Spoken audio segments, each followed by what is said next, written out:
all of Yemen. The coast is too long, and we have too many boats. All we have them do is park off the coast and give everybody a chance. Give all the people, the Muslims of the world, an opportunity. And all the so-called liberal organizations, tell them to fill up their ships with supplies and park them right there off the Gulf, and we'll come in, right, with our speedboats from the Islamic Revolutionary Guards on the water, and we'll knock them boys off. We will supply our people in Yemen with food, clothing, and all the other nutritions that they need, and fuel, so that we will nullify that blockade that Saudi Arabia had. This is our opportunity to use all the things that are right there for us to use. It's called blockade running. This is one of the main approaches to warfare. If you're surrounded and cut off, you don't just sit there and fold your hands. No, you figure out a way to blockade run. Communications on the shore, shore-to-ship communications. Okay, we can start right now with what we have. So all surplus and supplies, we can start with what Iran has, right? But we can now begin to support our people.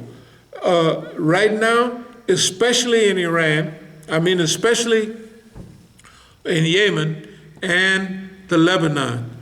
So we can fly in support with all kind of aids and assistance, and we can find a way to fly in and parachute it out. Yeah, we don't have to, we have to be ingenious about this. So this is called blockade running. This is a part of resistance war number 2. Now we're in the second stage of this war. The first stage, we were on the defenses. They were attacking us all over. And now the resistance war stage 2 is when we go on the offensive. Right now, it's time for us to take the offense. And another thing I would just like to mention as we go along is, look, as we talked last time, we know the U.S. and the Zionists have a global scheme.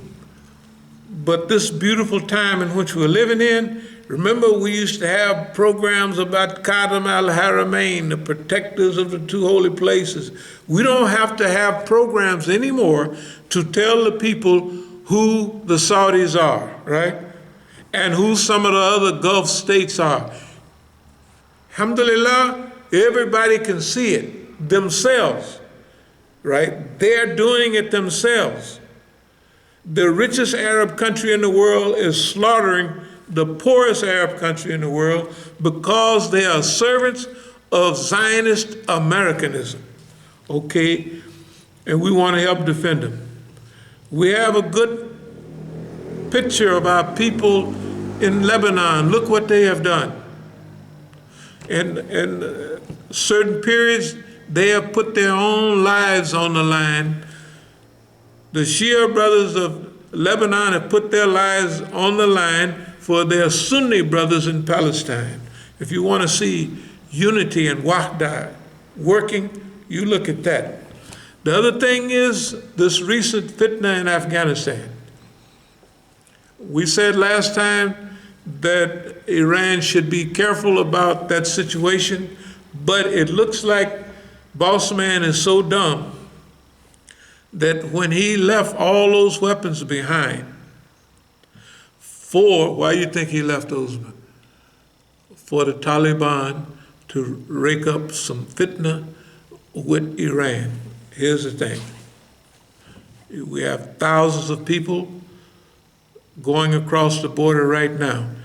If those Taliban get out of line, you just take the people that came, you establish these camps and what have you, and you teach and train the Shia who have to run, and the Sunnis from Afghanistan, you teach them and train them, and they go back across the border to fight against the Taliban. You don't let them drag Iran into a global fight with the enemy. That's what they want to do. That's the whole plan in that region, is to get, first they wanted Iran to fight Iraq again, and they refused, right? After all, Najaf and Karbala is right there. You can throw a rock from Iran to Iraq, and there you are, and everybody's home, folks. Okay, so then they go drag in this war in Yemen, to drag Iran into another war. Maybe they're helping. It seems like they are. I know the last conference I was in Iran, everybody was there was from Yemen, looked like, all right. So I don't say it. But I want the people of Iran, if you could get the message to them, the people of Iran, that they are doing a global job. It's a wonderful job. All their sacrifices. We don't want them to become discouraged and say, oh, we want a better economy, we wanted this. You look at all those people, Iran's economy is better than many economies in the world, and they're on their 40-something years of cutoff and isolation, right? So really, and hold on a while. Remember, this is the era of Imam Hussein. This right here. When you want to see Najaf and Karbala in action, and you want to see a modern expression of the time of the Imams, look at today, right? This is the time. This is what it was meant for. This is what I believe, this is what all of you have been moving toward, and you just didn't know it. I'm telling you, the Islamic revival for the global Islamic movement is coming right now from what they, I don't say the white folks call, but they call it the Shia belt. So just like the civil rights movement started here in America big time, but it was for everybody, it started amongst black people, 10, 15% of the population. In the Islamic movement, the ones who have been maligned and oppressed and dejected are the ones that it starts the revival of Islam. And because of the ideas associated with it, long-suffering, patience, the love for martyrdom, right? The heroes, the Imam Husseins, the Imam Alis, and all of the other great personalities that were martyred, right? That people never talk about, those are the ones that you hold sacred. I'm telling you, this is the time of the Islamic revival. All we have to do right now is be a little innovative. I don't have much more time, so be appreciative. And don't forget the triangle of terror. You know who the triangle of terror is, the Zionists. Let's see. We've been doing this a long time. The triangle of terror, but in the old days, racism, Zionism, apartheid. But always, whether it was South Africa, Zionism, and old USA, they can't get out of the triangle because they're the main one doing it. Here's back in the 90s. Who's the real terrorist, right? The same bunch. Now, they call us those names terrorists, but we're only peacemakers and lovers of Allah. Last one I want to show you, hold on to this. Victory of Islam over the Shah, victory of Masjid al-Islam over the combined forces of American Zionism.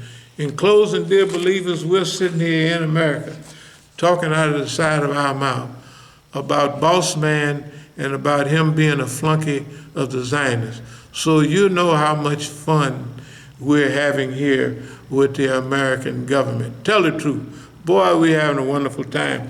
But don't worry, we're still here. Just like Iran is still there right now, just like Lebanon, they're still there, right? Yemen is still there. They figured it wouldn't last over 2 months, and it's still there. Syria has been destroyed, it's still there. All of us are still here, right? Okay, and I'll close with this. We ask Allah to sustain not only the Islamic Republic, but the concept of walayat faqih. You know, don't forget that. That concept is the only thing that's different from all the other movements that they've had throughout the time of Islam, and it's holding up. Is it holding up? It's holding up and whooping everybody at the same time. What do you want? We don't believe in walayat faqih. Well, that's your problem. I think it's great. Hey, hold on to it. Hold on all together by the rope which Allah stretches out to you. Bismillah ar-Rahman ar-Rahim. Wa tasimu bihablillahi jami'an. Hold on all together by the rope which Allah stretches out to you, and be not divided amongst yourself. أقول قولي هذا واستغفر الله لي ولكم. Alhamdulillah. I hope that got that pretty good. Thank you, Abdul Ali Musa, for those enlightening words, for reminding us once again, as you always do, about our position on the global stage with regards to the oppression that we face, and to inspire us to rise up against the enemies of our time, and so that we may become a symbol like those before us and those who are currently fighting the good fight of the message of Imam al-Hussein alayhi salam, a message of justice, a message of liberation, and a message of unity. Thank you, Abdul Ali Musa, for those enlightening words, for reminding us once again, as you always do, about our position on the global stage. That was good, man. That closing was, I know you're not, that closing was great. How you closed it up, that was nice. That was nice. We may become a symbol like those before us. What was the time? I stopped counting at 15. You might hit 25 too. That's okay. Yeah, no, that's perfect. 25 too. That's good, because when they say you got 15 minutes, most people be knocking over 45 minutes or an hour. You be saying, please stop, please, come on, man. I think you hit 25, but nah, that was good. It was timely, and you brought it all together at the end with all the topics about where we're currently at right now. No. That's and hey, man. understanding, you guys are talking about Imam Hussein. We are in that time now. It was good. No, that's why they didn't. We used to do that all the time, and with a lot more flair. But that's sufficient. Yeah, I'm just messaging them back. I was over here negotiating for time. So when they said, okay, tell me to wrap it up. Yeah. What did you tell them? 5 more minutes? Yeah, I was messaging them. I told them to wrap up, and then they came back to me. I really got to shut this thing down. I was like, all right, just give us 5 more minutes. Okay, 5 more minutes. All right. No, that's fine. That's the end of it. But yeah. So that was the end of it, right? Yeah. So you were the last speaker. Oh, okay. So they only had 3 speakers today, Right. and you were the last one. I think that was on purpose too. Oh, okay.